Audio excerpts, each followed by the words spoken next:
Welcome again, guys, to Pure Property Investment One-on-One. Today I'm here with Munzurul Khan. Munzurul is the principal of Keshub Chartered Accountants. Munzurul has joined us today to really speak about certain aspects of property investing, which I think, again, similar to structures, is something that people don't necessarily consider until it's too late. And what we wanted to cover today is land tax in Australia.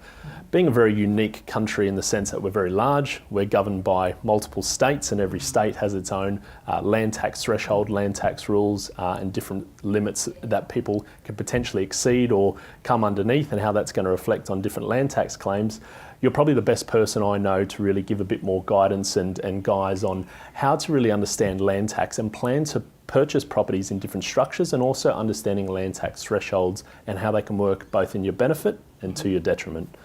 So, mate, if you don't mind elaborating a little bit. No, absolutely, Paul. The dreaded land tax, right? The dreaded land tax that we hear from all the investor side of it. So you touched it quite a bit. The issue with the land tax is that because it is a state tax, each state is different. So New South Wales is different from Queensland, and different from Victoria, different from ACT, and different from different states as such.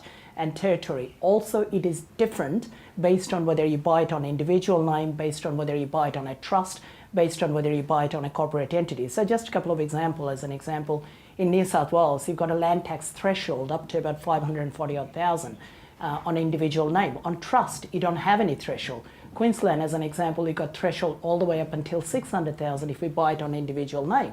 But if we buy it on trust, you do have a threshold, but the threshold is only about 350,000. In Victoria, as an example, if you purchase, you don't have a threshold. You've got a very small threshold, about 25 grand or so. Then you pay surcharge if you buy it on a trust. On individual name, you do receive a threshold. ACT, no land tax, it's leasing as such. So each state is different. Each state is different. Each territory is different.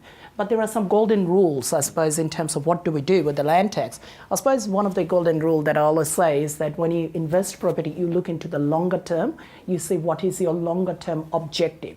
So based on your longer term objective, based on your portfolio, you consider. So one golden rule is perhaps not to buy on a combined name. So New South Wales, as an example, if you buy it on a combined name, rather than receiving two threshold, you only receive one threshold as such. So a few golden rule as such, but what I say all along is that before you purchase it, run that through with your accountant, that Munzurul, this is my accountant, this is what my circumstances, these are all the properties that I have, this is what my exit plan with this investment property in medium to longer period of time, where is it best suited?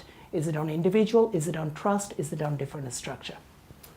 Bang on. But again, there's a lot of complexity when it comes down to buying property and land tax structures in this country. And I think you've probably outlined really clearly the fact that I don't expect people to sort of take that and say, I'm now an expert on land tax. But what I do expect people to probably understand from that is, if you are going to be buying a property without an actual plan and how that's going to affect potential land tax thresholds, have that discussion with your accountant who's properly focused and understands all those minutiae before you sign the dotted line. And I think even the quick one that you outlined there, buying properties in joint names in New South Wales, for example, you all of a sudden are going 50-50 on a land tax threshold. Right.